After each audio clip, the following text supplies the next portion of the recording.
जय ओंकार। कैसे हैं सभी?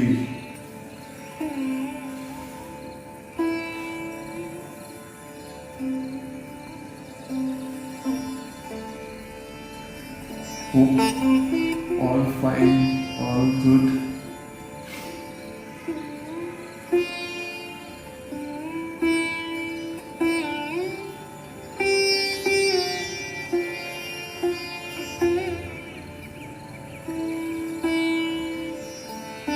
All good.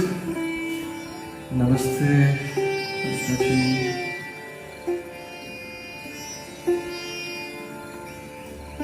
जय ओंकार।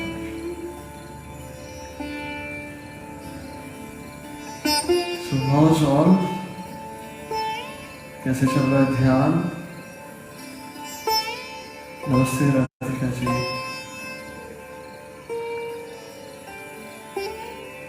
अभी काफ़ी कुछ रिलैक्स कर दिया गवर्नमेंट ने, तो you are busy in your work. Hope कि सब अच्छा चले, प्रोटेक्टिव रहें, सिक्योर रहें, प्रिकॉशंस रखें।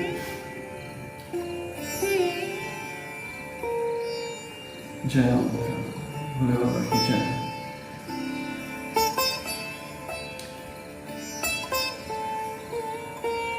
आ जाए सभी, तो आज की कन्वर्सेशन शुरू करते हैं।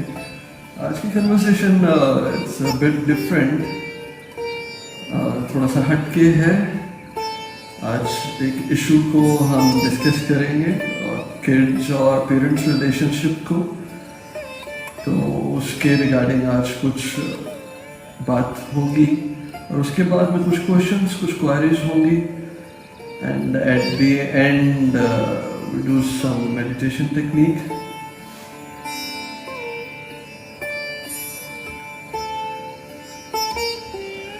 भोलेनाथ, जय भोलेनाथ।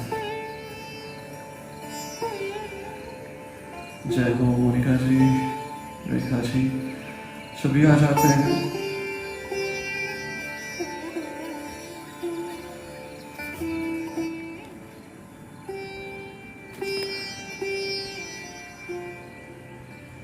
अगर वॉइस ज़्यादा है तो मैं थोड़ा सा कम कर देता हूँ।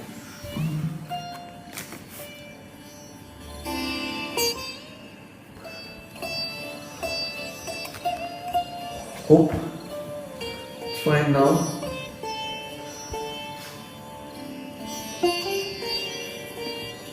If you say I change the music, नहीं, म्यूजिक अच्छा है। पर्पस ऑफ म्यूज़िक, म्यूज़िक का पर्पस ये होता है, अगर मैं साथ में म्यूज़िक जोड़ता हूँ तो संगीत ईश्वर का ही एक स्वरूप है। इसकी ना कोई धर्म है, ना जात है, और ये सीधा आपके शब्दों को एहसासों में बदलने की बहुत बड़ी क्षमता रखता है। आप शायद उतना शब्दों से नहीं एहसासों में बहते हो जितना आप संगीत और एक म्यूज़िक और एक अच्छी धुन सुन के अपने आप को एहसास में ले आते हो। तो जो ध्यान है, और ये एहसास से ज़्यादा और कुछ नहीं। अवेयरनेस किसे पकड़ेगी? एहसास को पकड़ेगी। और शब्द तो आज है, कल नहीं है। मेरा एक किसी के साथ में डिस्कशंस चल रहे थे, तो वहाँ पे कुछ बात ऐसी चल रही थी, तो मैंने जब उनको बोला कि वो जो शास्त्र पढ़ रहे थे, तो मैंने उनको ये चीज़ कही कि ये शास्त्र आप इनके शब्दों को पढ़ते हो या इनके एहसास को अपने अंदर भरते हो। तो उन्होंने बोला कि आप इसका मतलब शब्दों को गलत कहते हो। मैंने कहा नहीं, शब्दों को गलत नहीं कहता। मैं ये कहता हूँ कि शब्द शायद एक मृतक की तरह है, और एहसास और उनसे मिली हुई चीज़ एक जीवन है। अगर हम शब्दों के साथ में जुड़े रहेंगे तो शायद कहीं ना कहीं जिंदगी को पीछे कर देंगे। और नॉर्मली आज के समय में लोग शब्दों के साथ में ज्यादा चलते हैं इंस्टेड ऑफ फीलिंग्स। वो ये देखते हैं कि इस बंदे ने शब्द कैसे कहे। रिसेंटली और बहुत फनीएस्ट एक मोमेंट मेरे साथ में हुआ मैं ऑफिस सुबह जाता हूँ तो आई एम नॉट इन, यानी कि मैं एक चीज देखना चाहता हूँ, हर बार मेरे को एक चीज नई सीखने को मिलती है। तो हुआ ये कि जब मैं जा रहा था तो मेरे लेफ्ट साइड पे बहुत बड़ी सड़क थी, एक ऑटो बहुत ज्यादा धीरे से चल रहा था। ऑब्वियसली मैंने उसको टर्न और ओवरटेक किया राइट साइड से, और जैसे ही मैं आगे गया तो उन्होंने थोड़ा सा राइट करने की कोशिश की और मैंने राइट किया और हॉर्न किया कि उनको अवेयर हो जाए कि मैं आ रहा हूँ। एंड जब मैंने क्रॉस कर दिया तो उस बंदे ने गाड़ी में से हाथ निकाल के ऐसे किया और बड़ा एग्रेशन से भर गया। उसको जैसे गुस्सा आ गया हो कि इसने हॉर्न क्यों मारा। मैंने उसको रिक्वेस्ट किया कि साइड पे कर लो। मैंने साइड पे किया, अपनी गाड़ी लगाई इसको। मैं हंस रहा हूँ और वो बड़े एग्रेशन से बाहर आया। मेरे को कहता, हाँ जी क्या हो गया? मैंने कहा भाई हुआ कुछ नहीं, आपने मुझे इशारा किया, कुछ कहना चाहते हो बताओ। कहता आपने रॉन्ग टर्न लिया। मैंने कहा भाई अगर किसी को क्रॉस करना है तो राइट साइड से करते हैं, इट्स लॉ। और आपने राइट इसलिए किया कि आगे खड्डा था, आप अपनी गाड़ी और अपने आप को सिक्योर करने के लिए बिना देखे राइट टर्न किए हो, तो मैंने आपको हॉर्न बजाया कि अवेयर हो जाओ।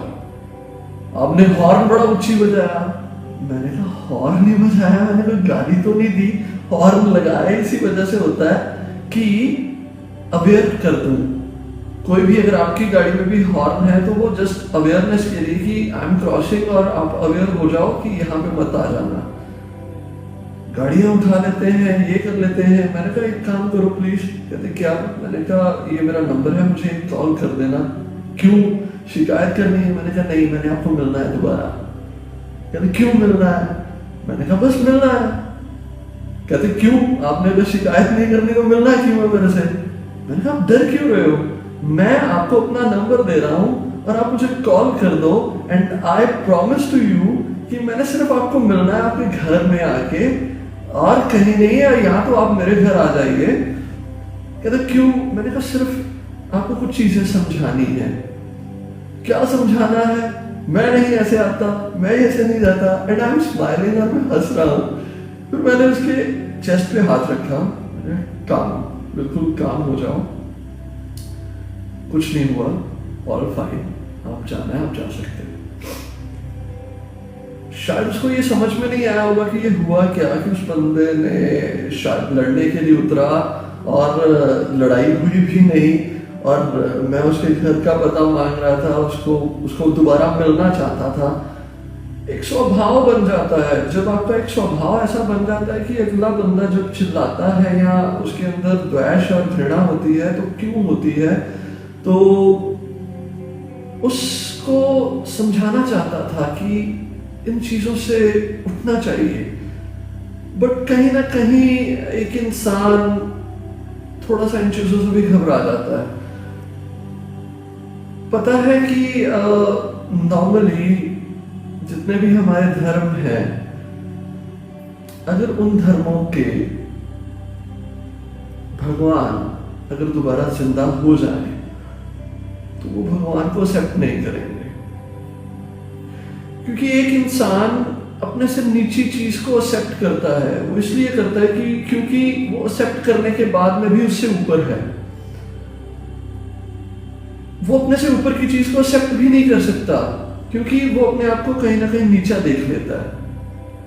और मैं हंसता हूं कि अगर सोचता था एक दिन बैठा कि अगर जीसस वापस आ जाए या बुद्ध वापस आ जाए या महावीर जैन वापस आ जाए या गुरु नानक वापस आ जाए, तो शायद ये धर्म के ठेकेदार ही उनको मार दें। और हुआ भी ऐसा। जब जीसस थे जो कहते थे कि भगवान कण कण में है, उन्हीं लोगों ने उनको पत्थर मारे। जो कहते थे हर जगह पे भगवान है, उन्हीं लोगों ने जैन महावीर जैन के कानों में कीलें ठोक दी। और जो कहते थे कि जो मुस्लिम कहते थे कि अल्लाह और हर जगह वो ईश्वर है निराकार स्वरूप में। उन्होंने ही गुरु साहब को तवियों के ऊपर बिठा के उनके ऊपर चलती हुई रेत डाली। हम 4 भगवान की तस्वीरें एक मंदिर में तो रख सकते हैं, पर 4 भगवान अगर सामने आ जाए तो कोई भी धर्म उसे एक्सेप्ट नहीं करेगा। और अगर मैं ये कह दूं कि सारे भगवान का एक रूप बन जाए और एक को माना जाए, तो उसमें भी युद्ध और तर्क शुरू हो जाएगा कि वो जो एक बनेगा उसको किस नाम से पुकारा जाए। ये दुनिया की सिचुएशंस हैं।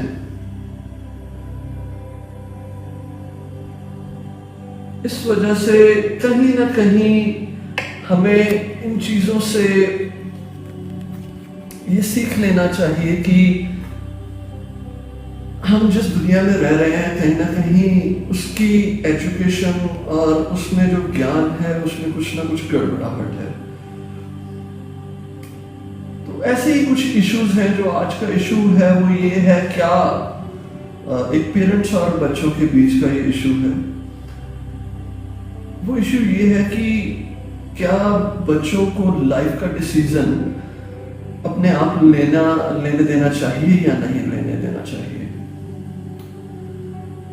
सो इसको डिस्कस करते हैं। उससे पहले मुझे कुछ टेक्स्ट आए हैं। जय स्वागत, नमस्ते। नहीं, मैं वहीं पे बैठा हूँ जहाँ पे मैं हर बार बैठता हूँ। अगर इको हो रही है तो शायद भगवान की इच्छा होगी, आज इको कर रहा है वो मेरी आवाज को। Hello Amrita ji, Jasprit, hello.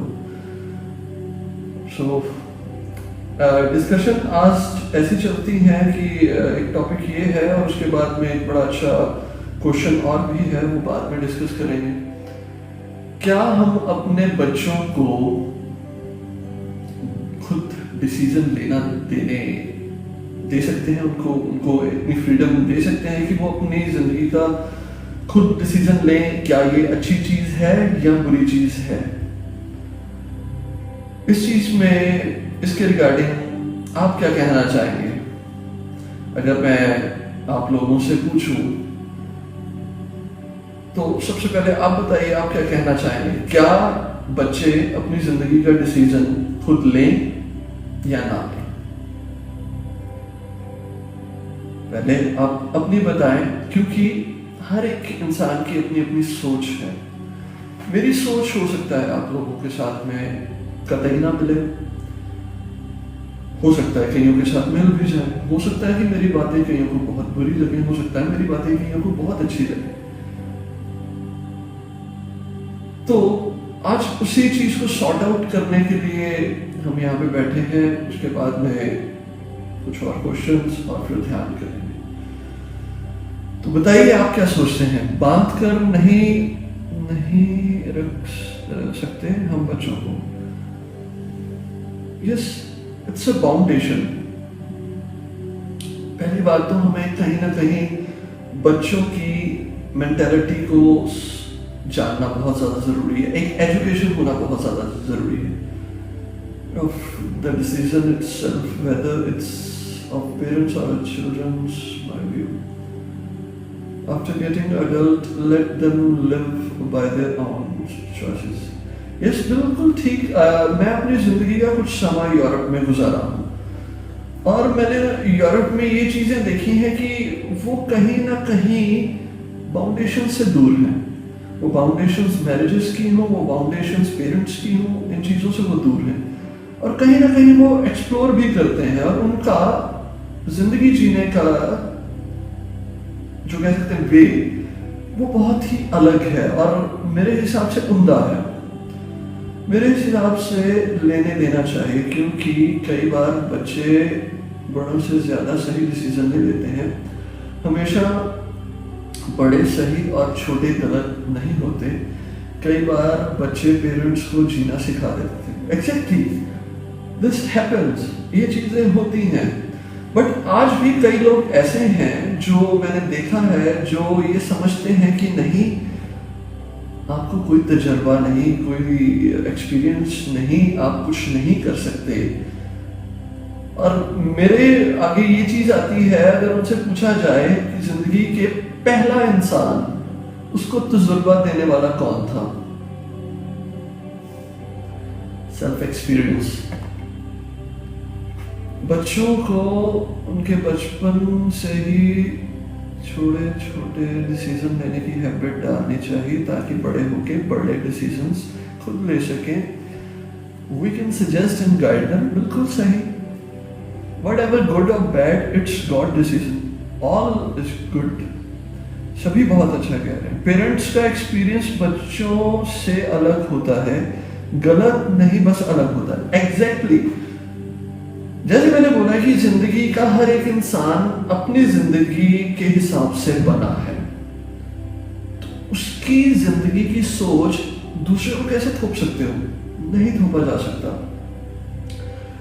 जब कभी हम इन चीजों के चीज को सोचते हैं और इन चीजों में अपने बच्चों को या दूसरे लोगों को अपने अकॉर्डिंग चलाना शुरू करते हैं, पहली बात, जिस गुलाम प्रथा को शुरू से खत्म किया जाता था, आज अगर आप मेड नहीं रखते तो आप अपने बच्चों को गुलाम बनाते हो। दूसरी बात, हम अपनी जिंदगी के अहंकार को बच्चों के थ्रू जीते हैं। ईगो, मैंने ऐसी कई चीजें हुई, एक बार हम अपने हॉल में भी डिस्कशन हुई थी, मैं यहां तक बोला था कि हम अपने बच्चों के साथ में भी ट्रू लव नहीं करते, कहीं ना कहीं मतलब है, मीन है। तो वहां पे किसी ने बोला कि भैया आप ऐसे कैसे बोल सकते हो, मैं अपने बच्चे के साथ में बिना मतलब के जिंदगी गुजारती हूँ। मैंने उनको एक चीज पूछी, मैंने ये कहा कि आप अपने बच्चों की पढ़ाई को लेके कितना कंसर्न हो और कितना अपने बच्चों के रिजल्ट को दूसरों के रिजल्ट के साथ में देखते हो। वो हंस पड़े, उन्होंने बोला कि ये तो देखना ही है। और मैंने कहा कितना आप ये कहते हो कि अगली बार उससे आगे जाना है तुम्हें? उन्होंने कहा कि ये तो भैया it's a way of teaching, हमें तो अपने बच्चों को ये बताना ही है, आगे जाना है। अगर इसको बड़े ध्यान से देखा जाए, आगे जाने की बजाय चलना बताते थे तो कहीं गुना अच्छा था। और आगे जाना के पीछे एक चीज छुपी हुई थी जो उस टाइम पे भी मैंने डिस्कस की थी। अगर बच्चा आगे नहीं जा पाता, अगर बच्चा आगे की परसेंटेज नहीं ले पाता, तो आप क्यों दुखी होते हो? आप क्यों मायूस होते हो और ये क्यों कहते हो कि नहीं मैं नहीं जाना चाहता, मैं नहीं जाना चाहती, तुम्हारे मार्क्स उनसे कम आए हैं, तुम तो नालायक हो, ये हो वो हो, ऐसा क्यों? क्या इसमें मीन नहीं छुपा? आपके अंदर ये चीज नहीं छुपी कि नहीं मेरा बच्चा अगर आगे जाएगा तो मेरी इज्जत, मेरा सीना फक्र से चौड़ा हो जाएगा, मेरा ना कि बच्चे का। उस बच्चे के सीने को कंप्रेस कर दो अपने सीने को बड़ा करने के लिए। पेरेंट्स का एक्सपीरियंस बच्चों से अलग है, गलत नहीं, बस अलग है। समटाइम पेरेंट्स ने उतनी दुनिया नहीं देखी होती जितनी बच्चे देख लेते हैं, बिल्कुल सही। हर एक जनरेशन जो है वो कुछ ना कुछ एडवांस होके आ रही है। आज 5 साल का बच्चा हमारे 5 साल की एजुकेशन से बहुत आगे की ओर निकल चुका है। ये चलता जा रहा है, ये जीन्स और डीएनए में बस के आ रहा है। आपके अंदर की एजुकेशन, आपके अंदर की वो सारी चीजें उसके अंदर पहले से ही भर जाती हैं। आप सभी ने वो सुना है ना, अष्टावक्र। अष्टावक्र ने अपनी मां के गर्भ में ही वेदों को पढ़ लिया था। आप जब प्रेग्नेंट होते हो, अपने गर्भ में वो बेबी होता है, तो आपकी एक्सपीरियंसेस, आपकी सारी चीजें उस तक पहुंचती हैं, वो आपका स्वभाव उस तक पहुंच जाता है। तो हम कैसे कह सकते हैं कि वो वही द्वापर, सतयुग और त्रेता युग वाले बच्चे हैं? मान लेना हक नहीं है हमारे बच्चों पे, बिल्कुल सही। लाइक पेरेंट्स ने अब्रॉड पेरेंट्स ने अब्रॉड नहीं गए but kids are in living in abroad then experience and knowledge किसी के ज़्यादा होगी। पेरेंट्स क्यों नहीं समझते एक्सेप्टेंस की वैल्यू? एक्चुअली क्यों नहीं समझते ये नहीं, यहाँ पे एजुकेशन की कमी है, यहाँ पे इन कन्वर्सेशन की कमी है, इसलिए नहीं वो समझ पाते। वो समझते नहीं। आज भी अगर मैं आपको बोलूं गीता से ज्यादा रामायण को ज्यादा प्रेफरेंस दी गई जाती है। रीजन क्यों? क्योंकि हर एक को एक राम सुपुत्र चाहिए जो आज्ञा माने। वो नहीं चाहिए जो माँ बाप को छोड़ के अपनी जिंदगी कहीं और जिया और अपनी जिंदगी में सिर्फ वो किया जो उसने चाहा। कृष्ण नहीं चाहिए, आज सभी को राम चाहिए। आज सभी खुद तो बहुत आगे पहुंच चुके हैं, पर उनको बच्चा जो चाहिए वो राम या सीता चाहिए। ये एक मेंटालिटी है। जो हमने कहा वो किया तो एक आदर्श पुत्र या आदर्श बेटी, अगर वो नहीं किया तो शायद वो हो सकती है कि बिगड़ी हुई औलाद, या ये कहा जा सकता है कि वो बिल्कुल ही मेरे हाथों से निकल चुका है, वो अब इस दुनिया में आगे कुछ नहीं कर पाएगा, तुम तो जिंदगी में बेकार हो गए। ये आज की मेंटालिटी है। आपको शायद नहीं पता होगा, मैं आपको बताता हूं। जब एक बच्चा बॉर्न होता है तो 1 साल की उम्र में वो सिर्फ और सिर्फ थोड़े से एक्ट करता है, उसको आवाज आती है, वो सिर्फ सुनता है, उसे कुछ चीज दिखाई देती है तो उसको भी वो रिस्पॉन्स नहीं कर सकता। 5 साल से लेके 7 साल या कह सकते हो 8 साल तक एक ऐसा पीरियड है जहां पे एजुकेशन देना होता है। 5 साल से पहले अगर एजुकेशन देना शुरू कर दो, वो बच्चा अडॉप्ट नहीं कर पाएगा, क्योंकि वो उसके एक ग्रोथ का पीरियड है, नॉट फिजिकली, उसके माइंड के ग्रोथ का। यहां मैंने अभी मशीन स्टार्ट की है और साथ ही मैं उसको चलने को कह दूं, अभी तो वो स्टार्ट होना भी नहीं सीखा, चलेगा कैसे? अभी उसके तो अभी कलियां खिली हैं, वो महकेगा कैसे? हम पहले ही बोलना शुरू कर देते हैं महको, महक बिखेरो। यूरोप में भी मैंने यही चीज देखी। शायद वो 10 साल तक होम एजुकेशन करवाते हैं, और वो education it's a very basic education. और जो मेरे फ्रेंड्स थे वो अपने बच्चों को स्क्रू ड्राइवर्स, लकड़ी काटना, चीजों को खोलना या बंद करना, जो जरूरी काम आने वाली चीजें हैं, वो घास काटना, पानी देना, पेड़ पौधों को पानी कैसे देना है, खाना इवन की कुक कैसे करना है, बॉयल कैसे करना है। और बचपन में भी आपने भी कई बार देखा होगा यूट्यूब वगैरह पे कि छोटे बच्चों को स्विमिंग करने के लिए पानी में डाल दिया। वहां पे सिखाने की बात नहीं होती। It's a very awesome concept. एक इंसान स्विमिंग सीखा हुआ आता है, उसको बचपन से ही जब पानी में फेंक देते हैं तो वो अपने आप फ्लोट करना शुरू कर देता है, क्योंकि उसको डूबने का भी पता नहीं है।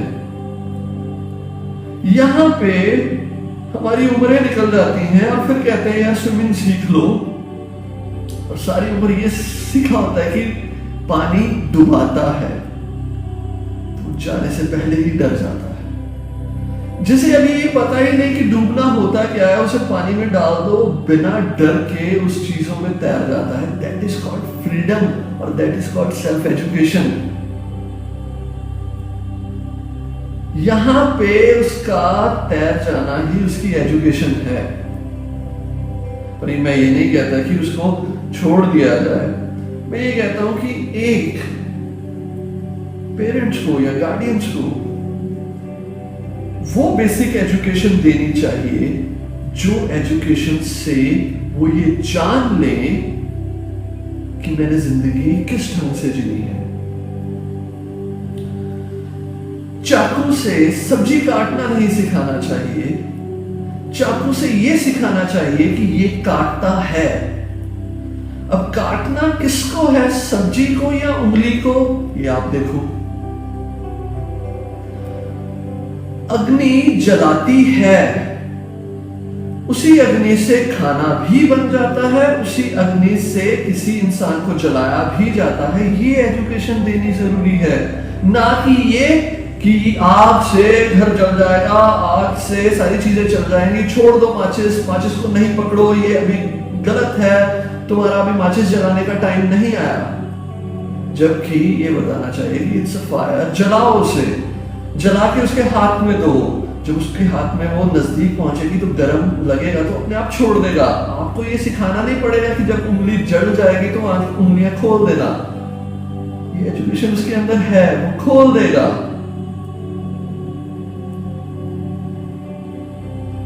वो अपने आप उस चीज को खोल देगा। उसका सेल्फ एक्सपीरियंस, आपकी बताई हुई चीज कि अग्नि जलाती है, उसको याद रहे ना रहे, तो उसकी जली हुई उंगली हमेशा मरते दम तक याद रहेगी कि आग से स्किन जलती है। So from 5 years to 7 years you have to give them a basic education, और उसे रोके नहीं किसी भी चीज के लिए, उसको गाइड करें। और ये गाइडेंस यहां तक ही सीमित नहीं है, इन फ्यूचर भी एक इंसान के जब ऐसे संस्कार 5 से 7 साल तक आप देते हो तो उसके अंदर एक चीज अर्ज बन जाती है कि यहाँ पे मुझे डांट नहीं मिलेगी, यहाँ पे मुझे कुछ गलत नहीं मिलेगा और मुझे बुरा नहीं बोला जाएगा, मुझे तो कुछ सीखने को मिलेगा। चलो वापस वहां माँ बाप के पास जाओ और कुछ सीख लो। और जब हम उस टाइम पे डांटना शुरू कर देते हैं तो एक बच्चे के अंदर डर आ जाता है, मैं अगर इस चीज के बारे में पूछूं तो डांट ही पड़नी है। अगर मैं अडल्टरी के बारे में अगर घर वालों को पता चल गया कि मैं ये साइट्स देखता हूं और ऐसी वीडियोस देखता हूं तो मैं तो मारा ही गया, क्योंकि शुरू से ही ये एक एजुकेशन है। अगर तुमने ऐसी चीजें देखी, अगर ऐसा चीज नेट पे देखा तो तुम्हें देखना कैसी डांट पड़ेगी, तुम्हें लाठियों से मारा जाएगा। मेरे कुछ दोस्त थे जिनको पड़ती हुई लाठियां देखी हमने, वहां भी ये नहीं दिखाया गया, चाहे सारी दुनिया उस चीज को देख रही होगी और सारी दुनिया उस चीज को एक्सपीरियंस करके ही, it's a part of a creation, सारी दुनिया ने उन चीजों को एक्सपीरियंस किया, पर बच्चों को सबसे पहले रोक दिया जाता है, ये चीजें गलत हैं।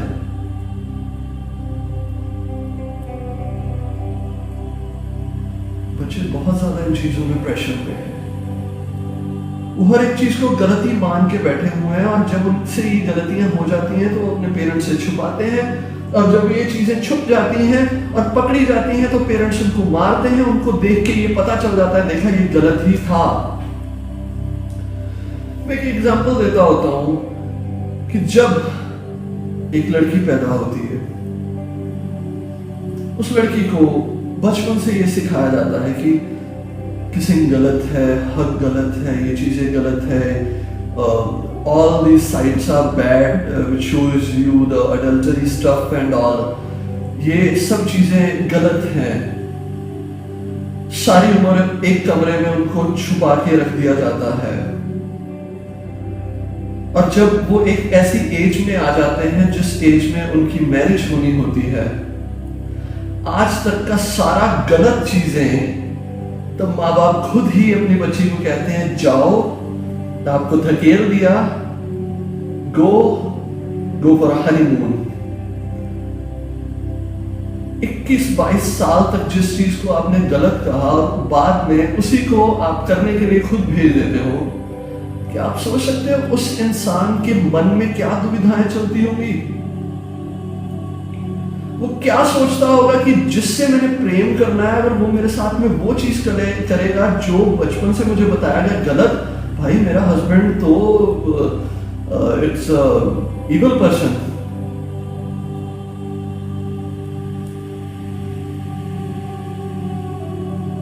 कि ये एजुकेशन की कमी नहीं, बात यहाँ पे एजुकेशन की नहीं, यहाँ पे एक रिलेशनशिप की, एक हेल्दी रिलेशनशिप की कमी है।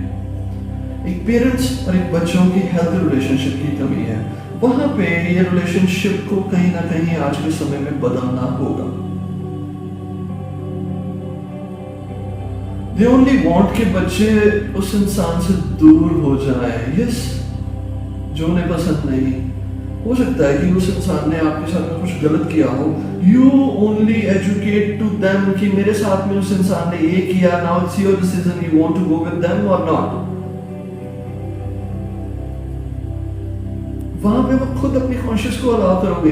अब बच्चे अगर ये करना शुरू हो जाएंगे, मैं एक बात और कहता हूँ, पेरेंट्स खुद भी सुखी हो जाएंगे, क्योंकि कल को वो ये नहीं कह पाएंगे कि मेरी वजह से ऐसा हुआ। बच्चे अपना डिसीजन खुद, और जो उसका रिजल्ट मिला उस रिजल्ट को भी खुद अपना ही मान के आगे चलने के लिए कैपेबल होंगे।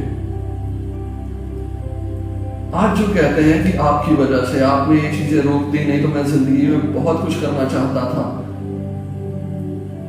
तो एक पेरेंट भी कहीं ना कहीं गिल्ट में रह जाता है जब उसकी चलती नहीं अपने बच्चों के सामने।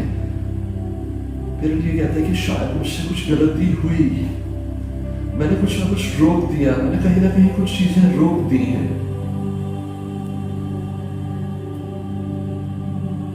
इस एजुकेशन को कहीं ना कहीं इंक्रीज करना चाहिए। Savita ji, it's a very good topic जो आपने बोला कि मैं तो ये कहता हूँ कि इस चीज को जितना अवेयरनेस इस चीज के प्रति लेके आओ उतना ज्यादा अच्छा है।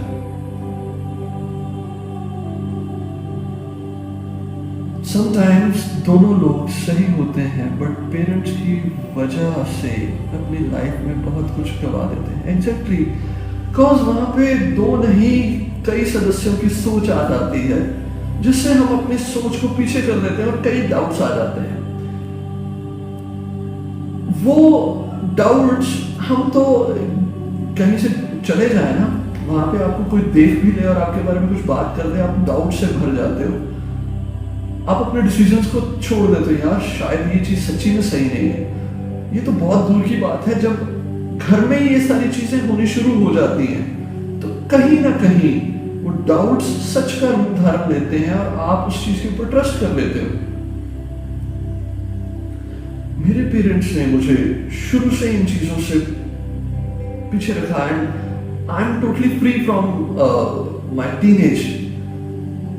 मेरे पापा ने जब इंटरनेट लगवाया तो उस टाइम पे लगवाने के बाद में exactly he give me the same teaching. Internet में अच्छी चीजें भी हैं और बुरी चीजें भी हैं। ये आपके ऊपर है कि आप किस तरफ जाना चाहते हैं। आज भी मुझे वो याद है। तो वो सिटी का एक ब्रॉडबैंड लगता होता था, एक सीडीज आती थी और टेलीफोन की वायर लगाई जाती थी और फिर वो कुछ टोन्स बजती थी, उसके बाद में इंटरनेट चलता था। तो वो डर मेरे अंदर से पहले ही नहीं था, क्योंकि पापा इतने ओपनली अगर बोल गए तो मेरे अंदर वो डर था ही नहीं। तो मैंने कभी उस चीज के बारे में कभी सोचा ही नहीं। और नॉर्मली एक इंसान को जिस चीज के लिए मना किया जाए, इंसान वही चीजें बहुत ज्यादा करता है। For sure, it's ये एक हेल्दी रिलेशनशिप होना चाहिए पेरेंट्स का और किड्स का। उसमें एक डिक्टेटरशिप और डोमिनेंट चीजें नहीं होनी चाहिए कि तुम बच्चे हो और जो हम कहेंगे वही सही है। और ये नहीं होना चाहिए कि जो मैंने कहा वही करना है। Instead of those things, again मैं ये कहता हूँ कि गाइड करना चाहिए उनको। बच्चे अपनी लाइफ के बेस्ट पर्सन को भी एक्सेप्ट नहीं करते बिकॉज पेरेंट्स से प्रेशर होता है। एग्जैक्टली, एक्चुअली पेरेंट्स के प्रेशर या गार्डियंस के प्रेशर की वजह से एक इंसान इतना दब जाता है कि उसकी एक आदत बन जाती है कि वो अपनी जिंदगी को उसी ढंग से जीने की, और वो शायद कभी अपनी जिंदगी को एक्सप्लोर कर ही नहीं पाता और वो बॉक्स से निकल ही नहीं पाता। सोसाइटी की दुहाई देते रहते हैं पेरेंट्स, वो सोसाइटी जो मुसीबत के समय कभी आपके काम नहीं आई। उस सोसाइटी की वजह से हम अगर एक जिंदगी को दबा के रखते हैं तो मैं नहीं समझता कि ये बहुत बड़ी और बहुत अच्छी बात है। Yep, my father told me the same. हाँ, एक अच्छे पेरेंट्स यही सिखा सकते हैं, और मैं ये नहीं कहूँगा कि वो गलत हैं जो दूसरे पेरेंट्स हैं और जैसा सिखाते हैं। मैं ये कहूँगा कि उनको भी एजुकेशन ऐसा ही मिला होगा। Emotional blackmail is the most common thing. Savita ji, सब इन चीजों से निकलने के लिए एजुकेशन बहुत ज्यादा जरूरी है। My parents were always supportive. That's why I never did anything which was not correct. बिल्कुल सही, exactly, बिल्कुल सही है। होप कि हम अगर इस कन्वर्सेशन का नतीजा यही निकालें इन वन वर्ड, यस, बच्चे अपनी जिंदगी का डिसीजन खुद लें तो अच्छा है, बशर्ते उनको गाइड करना जरूरी है। अगर आप चाहते हैं कि हमारे बच्चे एक अच्छी जिंदगी जिएं, तो उनको गाइडेंस देनी जरूरी है, बट उनके ऊपर थोपना या स्टैंप लगाने कि ऐसा ही करना ये गलत है। कई अनाथ बच्चे ऐसे भी हैं जिनको शायद माँ बाप की गाइडेंस नहीं मिली, प्रेशर नहीं मिला, और वो बहुत अच्छा कर गए हों। और कई ऐसे बच्चे भी हैं जो प्रेशर की वजह से अपनी जिंदगी जीना छोड़ गए हैं। मैंने ऐसे कई बच्चे देखे हैं। स्टार्टिंग में मेरे पास में मुझे अब याद आया कि पेरेंट्स आते थे, वो अपनी बेटी को लेके आते थे, और उनकी बेटी को अगर मैं अकेले सुनता था तो जिंदगी कहाँ खत्म होती है ये मैं जान गया था।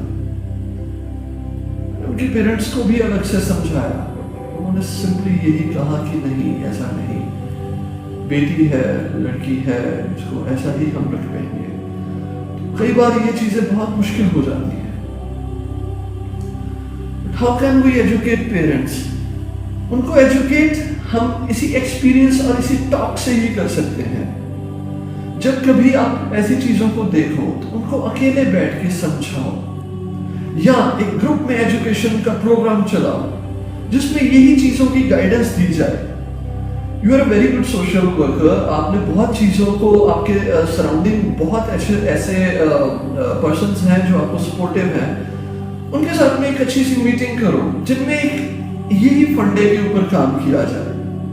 मैं कहता हूं अगर इस चीज को लेके आप आगे चलोगे तो कहीं ना कहीं हम किसी एक बच्चे की जिंदगी बचा सकते हैं जो डिप्रेशन में है, जो एंजाइटी में है, जो अपनी जिंदगी में अपने आप को इतना बुरा मान के बैठे हुए हैं जितने वो बुरे हैं नहीं। So go for it। मैं तो कहता हूं कि अगर आज ये टॉपिक शुरू हुआ तो इस चीज को कहीं ना कहीं एक जगह पर लेके आना जरूर चाहिए। My parents always said being with the boy is not wrong, but there's a limit for a relationship. Yes, that is called education. यही एजुकेशन सभी को देना चाहिए। I'm proud of my son. He's self-dependent just because he's taking his own decision. Good. So, any other discussions और कुछ इस regarding पूछना है? What I saw, जैसे जैसे लॉकडाउन होता जा रहा है ना, अपने लाइव सेशंस पे लोगों का आना कम होता जा रहा है। वो आज घूमने फिरने गए होंगे, एंजॉय करने होंगे। दैट्स गुड, अच्छी बात है।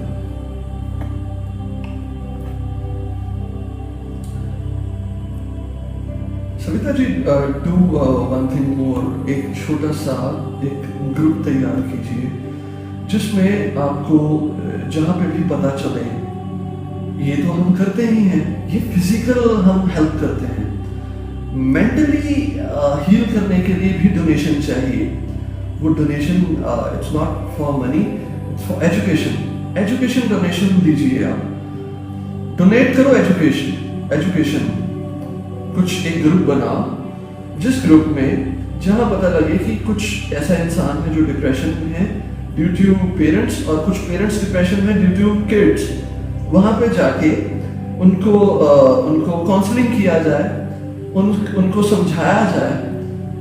जब ये चीजें आप करना शुरू कर दोगे, कहीं ना कहीं फिजिकल से मेंटली लोग ज्यादा ग्रसित हैं, और आप इन चीजों में बहुत ज्यादा, मैं ये कह सकता हूँ कि आज बाकी चीजों में तो है, अगर आपने ये चीज शुरू की है, इट्स अ न्यू थिंग, और मैं कहता हूँ इस चीज की ज्यादा जरूरत है आज के टाइम में। So do it. पेरेंटिंग का बच्चे की साइकोलॉजी पे बहुत असर पड़ता है, जिसका बोझ वो एडल्ट होने पर भी लेकर जाते हैं।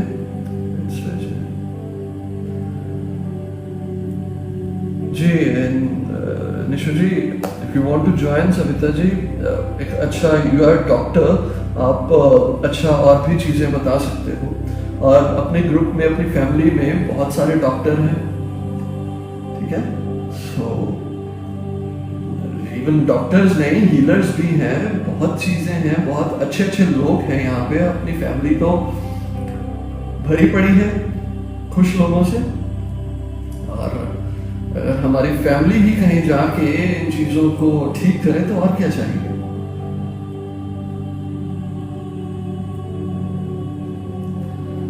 सो अगर ये टॉपिक हो गया हो complete, then we go further.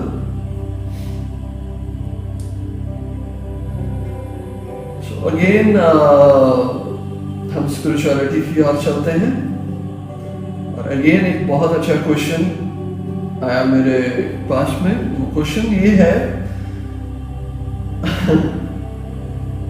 कि ਜਦੋਂ डेथ आन लगती है तो बेस्ट की करना चाहिए है when जब मृत्यु नजदीक आने लगती है, उस समय क्या ऐसी चीज करनी चाहिए जिससे सारी चीजें बहुत अच्छे से हो, और क्या ऐसा क्या हो जिससे हम मृत्यु को बहुत अच्छे से, मेरे समझाने का मतलब आप समझे कि मृत्यु जब आनी शुरू होती है उस समय हमारी कंडीशन क्या होनी चाहिए। बेसिकली क्वेश्चन ये था, और मेरा आंसर ये था कि उस समय हमारी कंडीशन एक्सेप्टेंस की होनी चाहिए। एक्सेप्टेंस की, समर्पण, जो आज तक मैं समझाता हूं, हुक्म गुरबानी में जो कहा गया, क्योंकि डेथ एक ऐसा मोड़ है जहां पे आके ट्रांसफॉर्मेशन होती है। डेथ बुरी बात नहीं, डेथ इज कॉल्ड ट्रांसफॉर्मेशन। एक कीड़ा जब मरता है तभी वो तितली का रूप लेता है, एक बीज जब मरता है तभी वो एक पौधा या एक पेड़ का रूप लेता है, एक इंसान जब मरता है तभी वो ईश्वर का स्वरूप में अपने आप को समर्पित कर देता है। उन्होंने फिर सेकंड ये पूछा कि इसकी कैसे प्रैक्टिस की जाए, क्योंकि मौत का तो पता नहीं कब आना कब नहीं आना, तो हम अभी से क्या करें जिससे हम उस अवस्था में बने रहें। तो मैंने उनको ये बताया कि इट्स माय सीक्रेट, आज तक मैं आप जितने लोग हो उनको जो ध्यान के बारे में समझाता आ रहा हूं, ये और कुछ नहीं, उस डेथ की प्रेपरेशन है।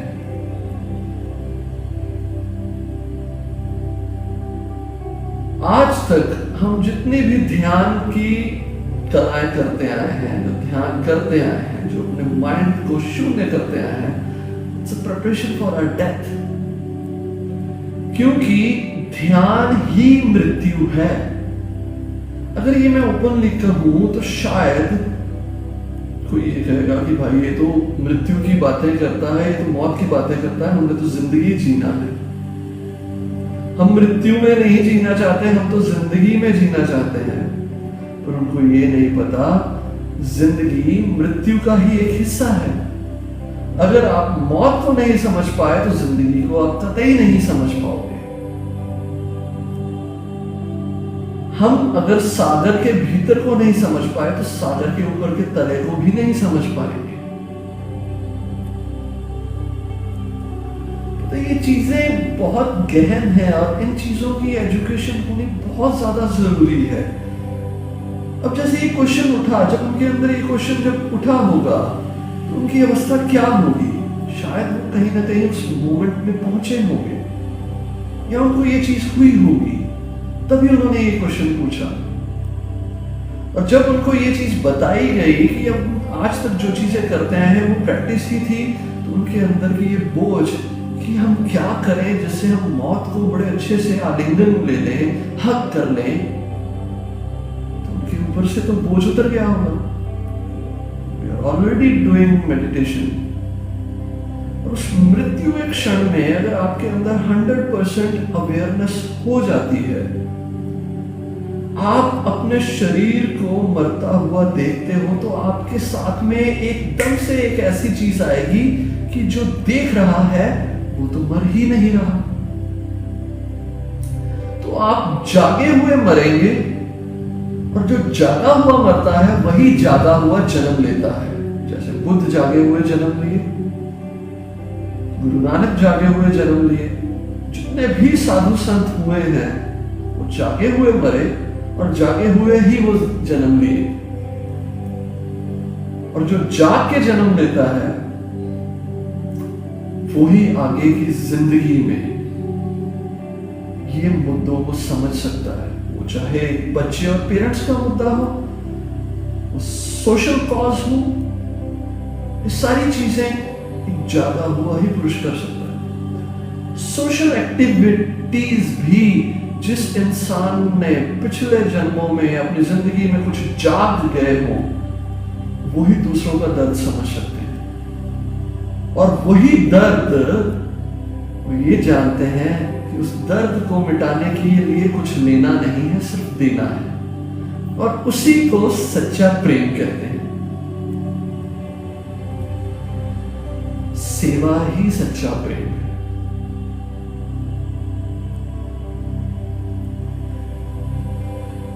सो सेकेंड क्वेश्चन, डेथ के समय में हमें क्या करना चाहिए?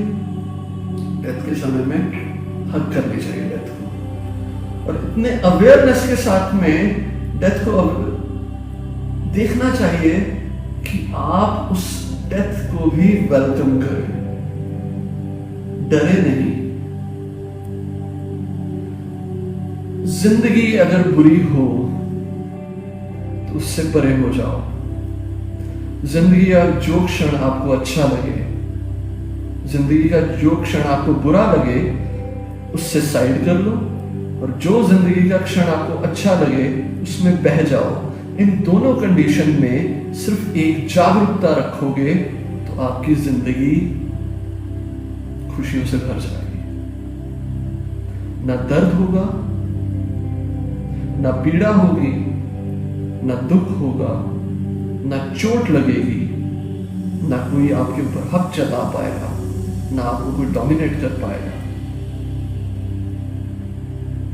होश रखना जिंदगी का सत्य कुंजी है, एक चाबी है। होश में रहोगे जिंदगी तभी जी पाओगे। एक बेहोश दोस्त को 4 दोस्त कंधे पे बिठा के किसी अच्छी जगह पे घुमा के ले आए, कुछ नहीं होगा। और एक होश में आया हुआ दोस्त 4 कंधों का सहारा लिए बिना अपने घर में ही रह ले, तो वो भी उसकी उत्तम जिंदगी बन जाएगी। समझे?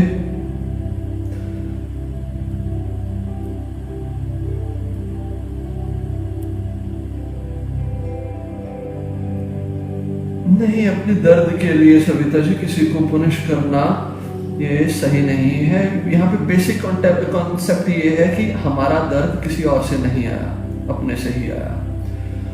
Just because we are not happy in our old age, हम stubborn हो जाए? No, nothing like that.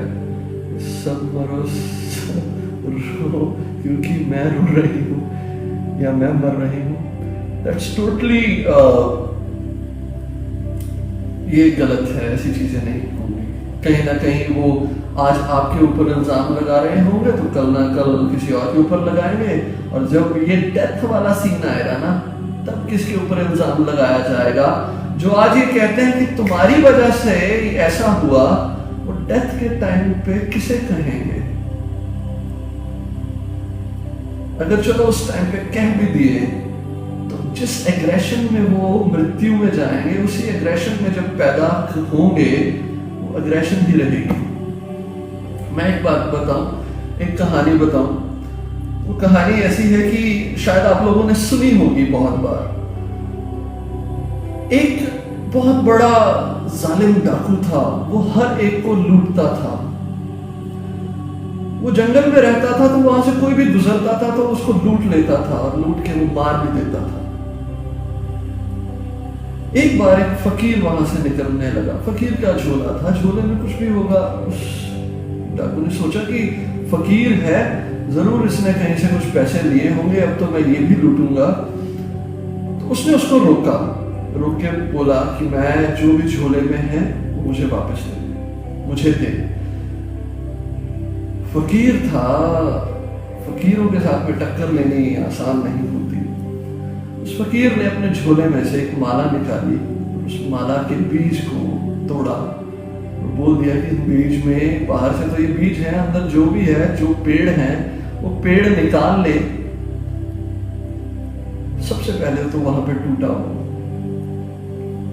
उस लुटेरे ने सोचा कि ये कोई आम इंसान नहीं है। उसको चोट लगी क्योंकि बीज तोड़ के अंदर से पेड़ आज तक कोई नहीं निकाल पाया। उसने कहा कि आप कौन है, कहां से आए हैं और कहां को जाना है। उन्होंने कहा मैं तो जहां से आया हूं वो मैं देख लूंगा और जहां जाना है वो मैं देख लूंगा। पहले तू बता, तू कौन है, कहां से आया और ये कर्म क्यों कर रहा है। वो पिघल गया।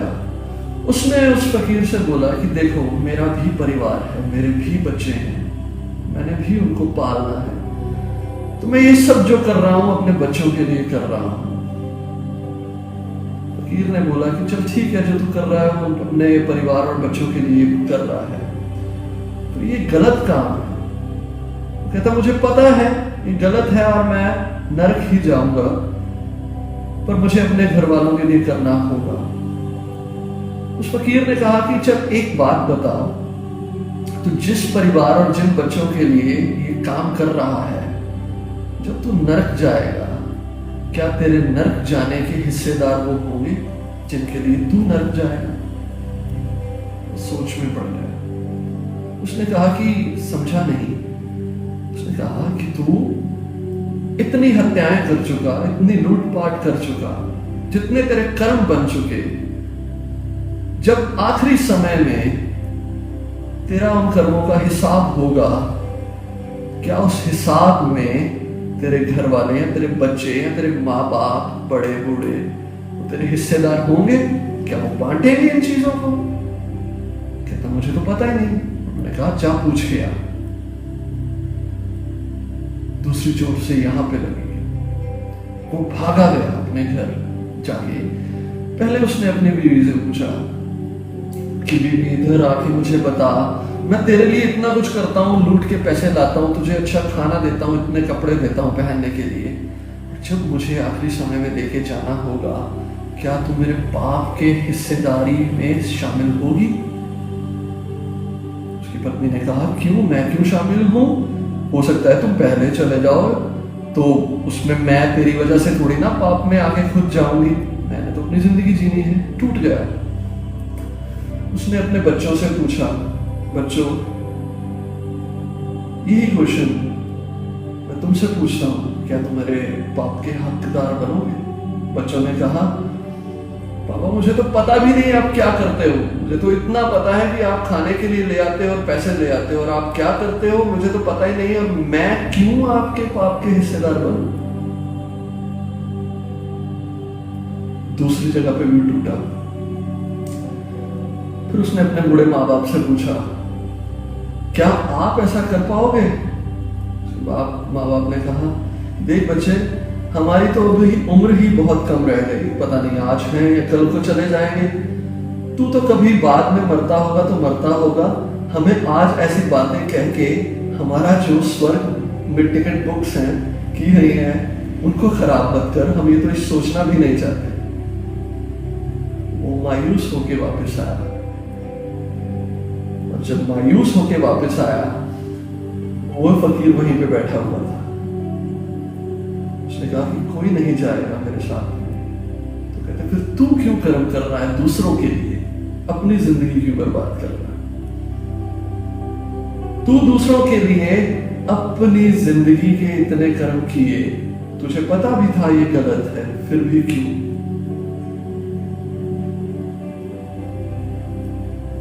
और पता है, जो जितना नास्तिक होता है ना, उतना ही वो आस्तिक बन पाएगा। पता है क्यों? उस बंदे ने कहा कि मैं शायद ही इतना बुरा इंसान हूं, पर मुझमें एक गुण है। कहते क्या? कहते मैं जिद्दी हूं। आज तक जो भी किया वो जिद से किया। मुझे कुछ ऐसी चीज बताओ जिससे मैं ये सारे कर्मों को धो दूं। उन्होंने कहा कि चलो आज इस जिद को राम नाम के साथ में जोड़ दे।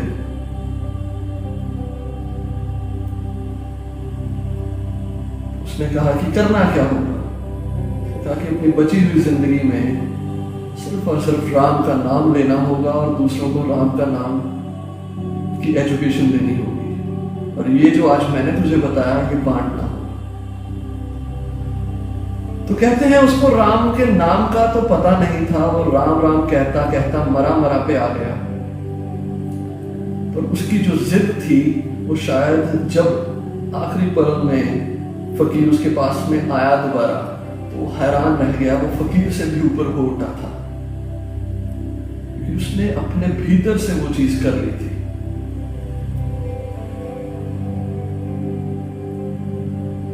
तो ये सारी चीजें होती हैं। आज अगर कन्वर्सेशन पे ही आए हैं तो थोड़ा सा और बात बता दूं। शायद आपको ये चीज सुनी हो या ना सुनी हो, पर पते की बात है, बहुत गहरी बात है। सुनना इसे। ये उस पेरेंट्स और स्टूडेंट्स के ऊपर भी लागू होती है, जो मैंने बोला कि बच्चे खुद एक्सपीरियंस करें तो एजुकेशन ज्यादा होती है। आप सभी को ये पता है कि बुद्ध पहले प्रिंस थे, राजे थे, फिर वो उनको एक समय आया जब वो अपनी सारी चीजों को त्याग के चले गए। तो उस त्याग में उनकी बीवी और उनका बच्चा भी था, जिसका नाम राहुल और बीवी का नाम यशोधरा था। 12 साल वो घर से दूर रहे। बुद्ध को ये चीज थी कि 12 साल के बाद में जब उनको उपलब्धि हुई और वो बुद्ध बन गए, basically Buddha known as awakened one, नाम उनका सिद्धार्थ था। तो जब वो बुद्ध बन गए ना, तो उन्होंने कहा कि चलो वापस अपने घर एक बार जाना है मुझे। तो आनंद ने कहा कि वहां पे तो यशोधरा होगी और वो गुस्से से बहुत कुछ चिल्लाएगी, बहुत कुछ सुनाएगी। क्या आप जाना चाहते हो? कहते हाँ, यही जाना चाहता हूं और मैंने वो चीजें सुननी है और वो सुन के ही आना है। जब वो गए वहां पे, यशोधरा सामने आई। यशोधरा ने बहुत लानतें दी, बहुत कुछ बोला, अपने बच्चे के लिए भी बोला, अपने लिए भी बोला कि तुमने ये सब चीजें बहुत गलत की। जायज था बोलना, बुद्ध सुनते रहे। यशोधरा ने एक आखिरी बात बोली थी जो बहुत पते की थी, और उसका आंसर भी बहुत पते का बुद्ध ने दिया। यशोधरा ने बोला, मुझे एक बात की ज्ञान दो, आप बड़े बहुत बुद्ध पुरुष बन गए हो, मुझे एक बात बताओ, जिस ईश्वर को आपने घर छोड़ के पाया, अब बताओ क्या वो घर में ईश्वर नहीं था? अभी बताओ क्या वो ईश्वर आपके भीतर नहीं था जिसके लिए आप घर छोड़ के गए? तो बुद्ध का आंसर ये था, वो था, वो हमेशा से था, परंतु जिस चीज के पाने के लिए मैं दौड़ा, वो दौड़ का पता ही तब लगना था कि दौड़ व्यर्थ है जब तक मैं दौड़ता ना। मैं दौड़ा, दौड़कर ही मुझे पता चला कि दौड़ना व्यर्थ है। अगर मैं ना दौड़ता तो शायद ये मेरे अंदर रहता कि मैं अगर छोड़ जाता तो शायद और उपलब्धि हो जाती। That is called self education. एक बच्चे को भी तब पता चलेगा कि वो क्या कर रहा है जब तक वो सेल्फ डिपेंडेंट नहीं होता।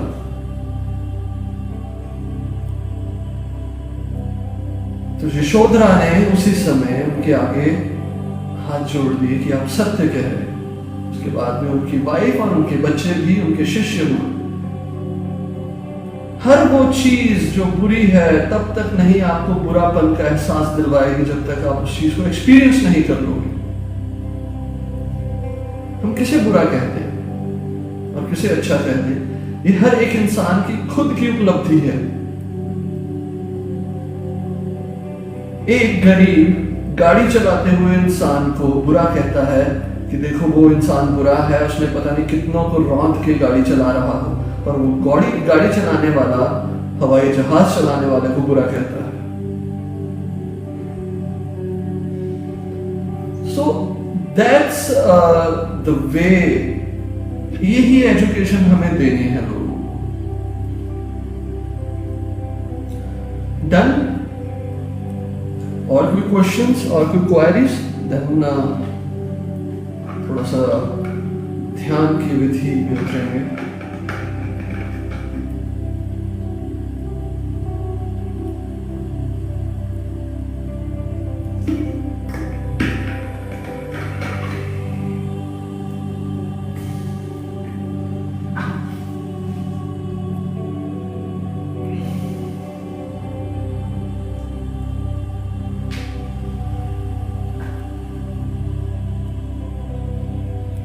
और कुछ कहना चाहते हैं? और कोई क्वेश्चंस, कोई क्वेरीज?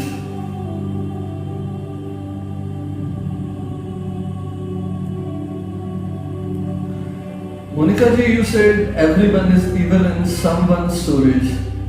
सबको खुश नहीं कर सकते। मैं इसको कहता हूं कि everyone is God in someone's stories, और सभी अपनी जगह पे कहीं ना कहीं खुश हैं।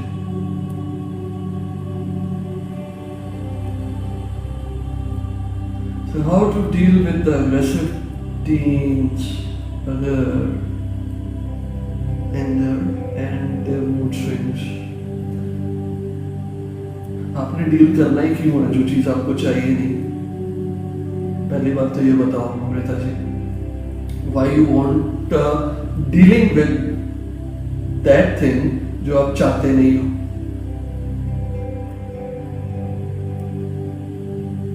हम उसे छोड़ दें तो बेटर है, क्योंकि एक एग्रेसिवनेस और एक एंगर और ज्यादा बढ़ता है जब उन चीजों को रोकने के लिए कहा जाए।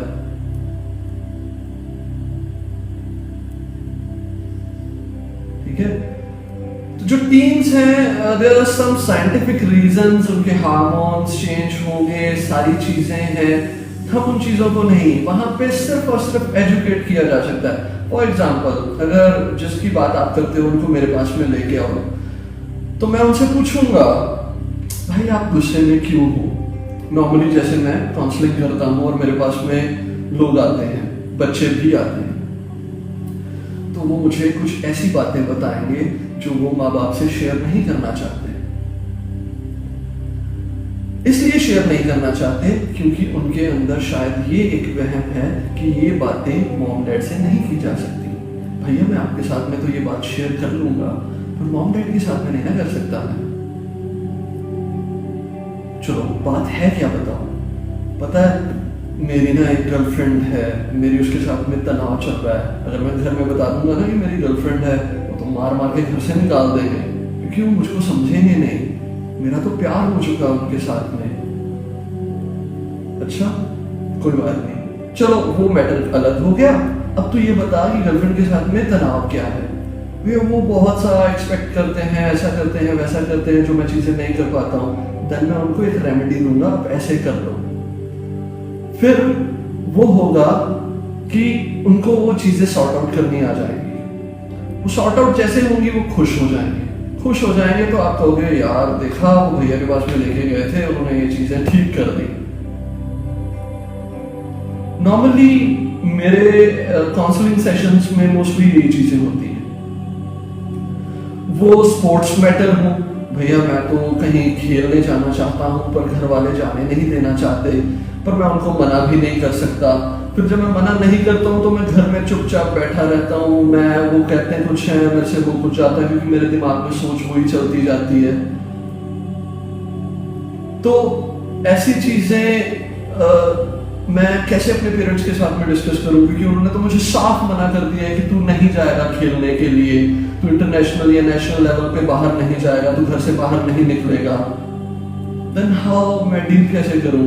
फिर मैं उनके पेरेंट्स को बुलाता हूं, फिर उनको काउंसलिंग करता हूं कि ये मैटर है, आप अपने बच्चों को नहीं देना चाह सकते, उसके रीजंस बताओ, क्या रीजंस है क्या नहीं है, बैठ के फिर उनको मैनेज करो, उनको एक दूसरे का एक अच्छा फ्रेंड बनो, उनको बताओ क्यों नहीं, क्योंकि आप केयर करते हो, आप अपने बच्चे से कभी दूर नहीं हुए हो, इस वजह से आप अपने बच्चे को दूर नहीं जाने देते हो, वो इस चीज से डिप्रेशन में आ चुका है, आप इस चीज को दूर करो तो वो ठीक हो जाएगा। Some sort of these kind of मैं कह सकता हूँ कि चीजें जो हैं, जो बच्चों को टीनेज में ये चीजें बहुत इफेक्ट करती हैं, क्योंकि एक घर का माहौल नहीं है वैसा।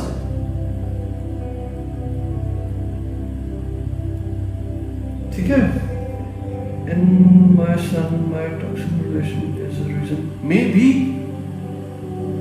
Maybe हम बच्चे अपने माँ बाप के रिलेशनशिप्स को देख के अपने ऊपर बहुत ज्यादा असर डाल लेते हैं, ये भी बहुत बड़ा रीजन हो सकता है।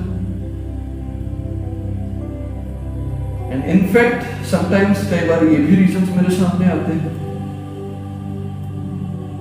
मेरे पास में कई टीनेज लड़के लड़कियों के मैसेजेस भी आते हैं, आज मैं बहुत तंग हूँ, घर में बहुत ज्यादा लड़ाई हुई है और मेरे मॉम डैड एक ही चीज को रिपीटली 4 दिन से चलाते जा रहे हैं और मैं घर नहीं रहना चाहता, मैं निकलना चाहता हूं, पर वो बंदा अपने माँ बाप को नहीं बोल सकता। तो ये चीजें हो सकती है। ठीक है? और कुछ? Anything more?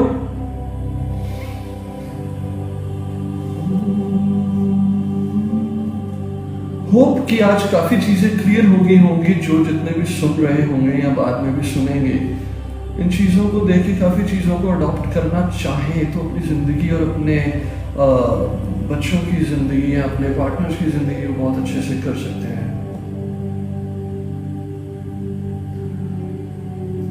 गुड।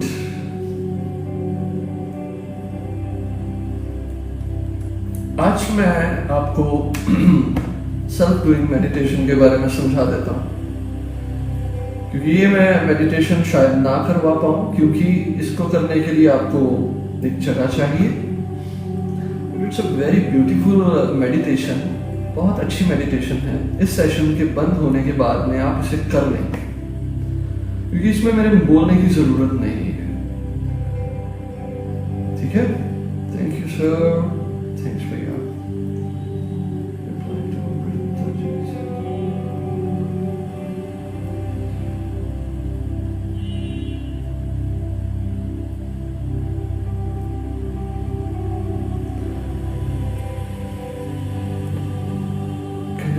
आसान होता है, फेस करना मुश्किल। मोनिका जी, व्हाई यू से दैट? पता है ये चीज एक बन चुकी है, कहना आसान करना बहुत मुश्किल। हर एक इंसान करने से पहले अगर यही सोचने लग गया ना, तो वो खाना भी नहीं बना सकता। अगर हर एक इंसान ये सोचने लग गया कि भाई चांद पे जाना ये कहना आसान पर करना बहुत मुश्किल, फिर तो हो गई। एक और स्टोरी बताता हूं। कुछ सदियों पहले एक साइंटिस्ट हुए, एक इन्वेंटर हुए। उन्होंने अपनी जिंदगी में बहुत चीजें इन्वेंट की, बहुत कुछ इन्वेंट किया। जब वो मरने लगे ना, तो उन्होंने कहा कि आज तक जो इन्वेंशन हो गई उससे ऊपर कुछ इन्वेंट नहीं किया जा सकता। ये मेरा तथ्य है। आज के बाद में कोई इन्वेंशन नहीं हो पाएगी इस दुनिया में, क्योंकि जितनी होनी थी वो मैंने कर दी। इससे ज्यादा नहीं हो सकती इन्वेंशंस। और वो जिसने कहा था, उनके बच्चे थे राइट ब्रदर्स, जिन्होंने जहाज बनाया था। उनके ही सगे बच्चे थे। अगर वो भी ये सोच लेते कहना आसान और करना मुश्किल, तो वो रुक जाते। उन्होंने ये फाउंडेशंस को तोड़ा। ये सब फाउंडेशंस हैं। ये जितने भी फ्रेजेस बने होते हैं ना कई, ये फाउंडेशंस के अलावा और कुछ नहीं। ये फाउंडेशंस ट्रस्ट ले आते हैं। यार मैं तो सोचता ही था उस बंदे ने भी ऐसे बोल दिया, दैट मीन्स कि ऐसा ही है। ठीक है, सो बी ओपन टू एवरीथिंग, अपनी जिंदगी में हर एक चीज के लिए रहो। सो अब ध्यान कैसे करना है वो ध्यान के बारे में बता देता हूँ। It's a very good meditation and very easy to do. जिंदगी में हर एक इंसान यही जो आज डिस्कस किया है कि विचारों से कैसे छुटकारा पाए और किन चीजों में हम अपनी जिंदगी में उस स्टेट पे पहुंचे जहां पे हम अपने आप को बिल्कुल सेफ और साउंड और जिंदगी की सभी टेंशन से मुक्त कर दें। वहां पे ना पास्ट हो ना फ्यूचर हो, सिर्फ और सिर्फ प्रेजेंट हो। तो उसका एक बहुत आसान सा एक तरीका है जो हम शायद सभी करते हैं, गुरुद्वारों में भी और मस्जिदों में भी ये सारी चीजें बहुत अच्छे से होती हैं। गुरुओं की बताई हुई चीजें हैं जो मैं आपके साथ में शेयर करता हूं। रीजन क्या है? हमारी सोच डिपेंड करती है इस हिस्से तक और ज्यादा से ज्यादा इस हिस्से तक, दिमाग और जिसे हम कहते हैं एहसास। यहां से नीचे जो हिस्सा है वो हमारे विचारों से परे का हिस्सा है। साइंटिस्ट ये कहते हैं कि हमारी नाभि और हमारा मस्तिष्क ये जुड़े हुए हैं, इफेक्ट करते हैं। अगर हम टेंशन में हैं, वरीज में हैं, तो हमारे पेट में बल पड़ना शुरू हो जाता है, और अगर हम खुश हैं तभी हमारी भूख मिट जाती है। दैट मीन्स कहीं ना कहीं हमारा वो कॉन्शियस यहां पे है जो दिमाग के साथ में जुड़ा हुआ है। और अगर मैं ये कह दूं आपके ऊपर का हिस्सा गायब ही हो जाए और इतना नीचे गिर जाए, ईगो रहे ही ना, हमारा ध्यान सिर्फ नाभि पे टिक जाए, तो वहां पे कुछ भी नहीं होगा। सोच का हिस्सा यहाँ पे है। मैं एक छोटी सी मेडिटेशन उससे भी पहले करवाता होता था। मैं ये कहता था, महसूस करो कि आपकी आंखों के ऊपर का हिस्सा या आपकी गर्दन के ऊपर का हिस्सा खत्म हो गया। तो ये इफेक्टिव था। कई लोग सोचने वाली चीज बंद हो जाती थी कि सोचने का काम तो ऊपर वाला करता है, ये हिस्सा वो ही निकल गया तो सोचे भी क्या। आज मैं ये कहता हूं कि जब मैं मेडिटेशन या ये सेशन बंद करूं, आप एक अच्छा सा म्यूजिक लगा लेना। कभी आपने देखा है मस्जिद में नमाज पढ़ते हुए एक इंसान को वो अपने घुटने मोड़ के अपने बम्स के नीचे और बैठा है अपने हाथों को नीज के ऊपर रख के, या गुरुद्वारे में जब आप माथा टेकते हो तो किस ढंग से टेकते हो? वो माथा टेकने की स्टेट से पहले जो नमाज की स्टेट है, नमाज पढ़ने की, अपने घुटनों लेग्स को मोड़ के और उनके ऊपर बैठ के नमाज पढ़ने की स्टेट में आप बैठ जाना और धीरे से अपनी जो कॉन्शियस है वो नाभि के ऊपर ले आना। नाभि के ऊपर पहुंचकर अपनी सिर्फ ब्रीथ इन और ब्रीथ आउट को देखना शुरू कर देना और कुछ नहीं। बॉडी को इतना रिलैक्स करते जाना कि धीरे धीरे आपकी बॉडी आगे की ओर झुकनी शुरू हो जाए। धीरे धीरे झुकती जाए, धीरे धीरे झुकती जाए और तब तक झुकने दें जब तक आपका माथा जमीन के ऊपर ना लग जाए। और जब आपका माथा जमीन के ऊपर लग जाएगा, you are in the position of that baby जो भी जन्मा नहीं, जो भी मदर वूम के अंदर उसी पोजीशन में है, जो प्रोटेक्टिव है, जिसकी कोई सोच नहीं, जो कोई फिक्र में नहीं, जो किसी टेंशन में नहीं, उसी अवस्था में अपने आप को फील करना। वो मदर आपकी बायोलॉजिकल मदर नहीं हो, वो मदर ये प्रकृति और ये पूरी सराउंडिंग, ये स्पेस, वो चाहे कमरे की ही स्पेस क्यों ना हो, ऊर्जा आपको पूरी कवर कर ले। उस जगह में कुछ मिनटों के लिए बैठे रहना। 5 मिनट, 10 मिनट, जब तक आप महसूस करेंगे जिस जगह पे ये प्रतिक्रिया हो रही हो वो इतनी ब्लेस्ड और पवित्र बन चुकी कि आप सोचे भी नहीं थे कि ये कमरा मक्का भी हो सकता है, ये कमरा दरबार साहिब भी बन सकता है, ये कमरा देवी का मंदिर भी बन सकता है, जहां पे आपके गुरु, आपके परमात्मा, आपके ईश्वर ने आपको ढक दिया, प्रोटेक्ट कर लिया उसी वे में जिस वे में आप प्रोटेक्टेड थे।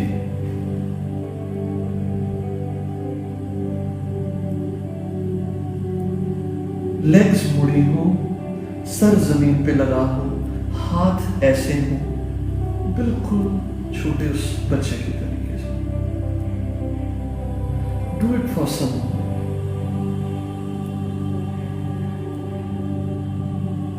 Then do it. ये ध्यान करना और उसके बाद में मैं ग्रुप में लिखूंगा जो भी आपको चीजें उसके रिगार्डिंग पूछनी हो पूछ सकते हैं। तो आज का सेशन हम यहीं पे फिनिश करते हैं। होप जो आज की कन्वर्सेशन हुई उस एजुकेशन को बांटा जाए। Basically it's also spiritual education, भगवान की ओर से उतरी हुई। सविता जी के अंदर ईश्वर ने वो विचार डाला, वही ईश्वर ने यहाँ पे आके उस चीज को बांटा। स्पिरिचुअल, या जितनी भी बातें हुई हमने ध्यान में की और ध्यान से ही। और इस सेशन के बाद में जो आप ध्यान करेंगे उसके बारे में मुझे अपने एक्सपीरियंस बता दीजिए। शुक्रिया, धन्यवाद। ध्यान रखिए, दोबारा मिलेंगे अगर ईश्वर ने चाहा। Again we do all this things. Meditation के कुछ और पल गुजारेंगे, कुछ ऐसी अच्छी बातें करेंगे, सत्संग करेंगे उस सच का। और Savita ji once again do now.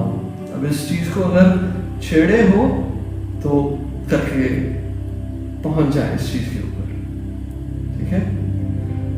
अपनी पूरी फैमिली, ये हेल्थ निगमा मेडिटेशन की पूरी family, we are with you, we are all together. जितना भी हो सका हम इन चीजों को और आगे तक लेके जाएंगे, ठीक है। निशु जी भजन चलिए भजन।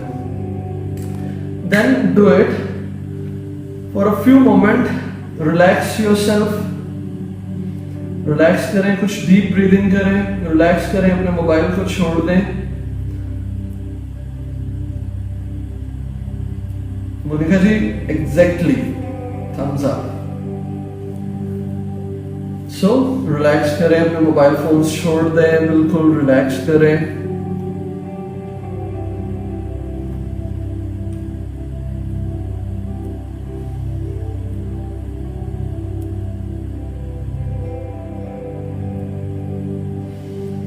अपने आप को बिल्कुल रिलैक्स करें, आंखें बंद कर लें।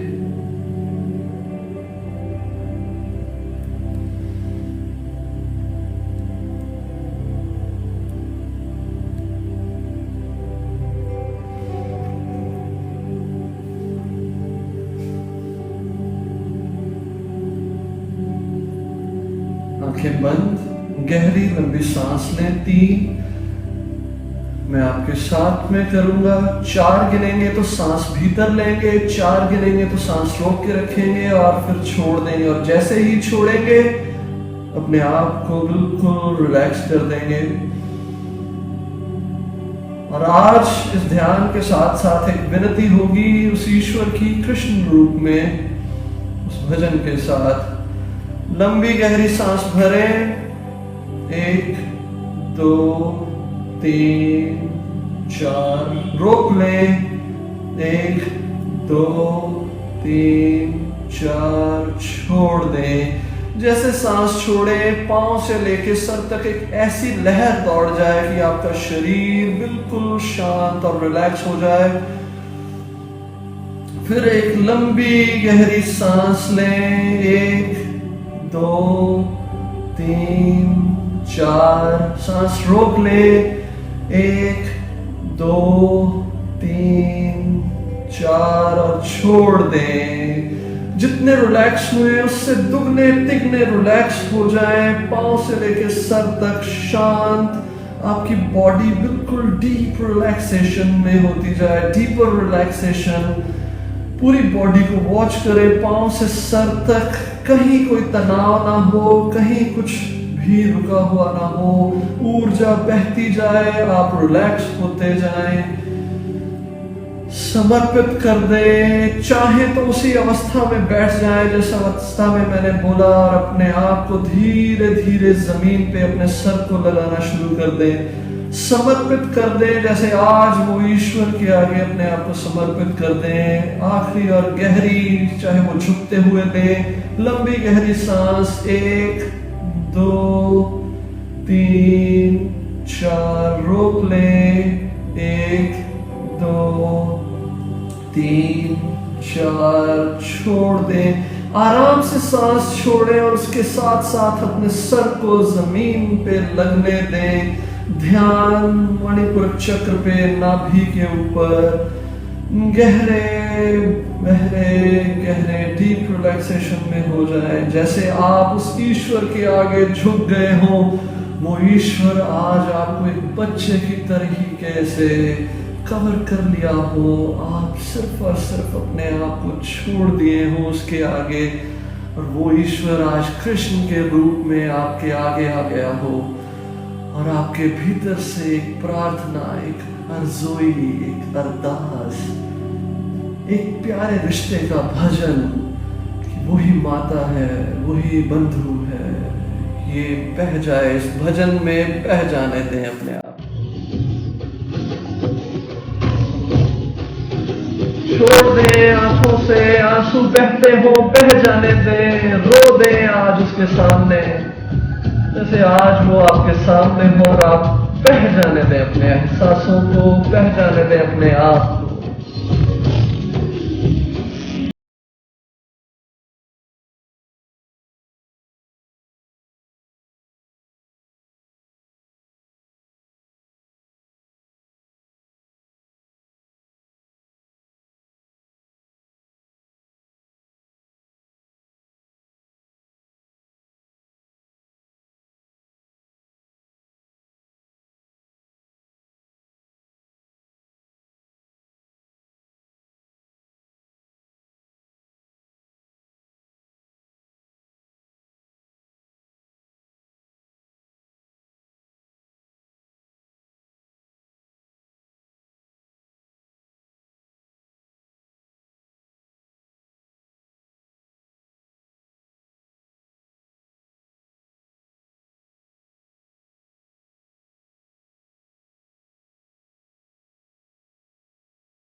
Thank you very much. जय ओंकार। ओंकार की ध्वनि, ओंकार की ऊर्जा सदैव भीतर और बाहर। आप सभी का शुक्रिया।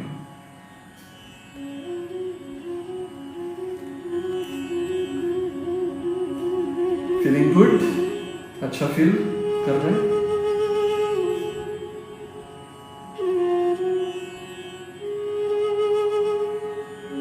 सुपर। रोकना चाहिए ही नहीं था, किसने बोला रोके?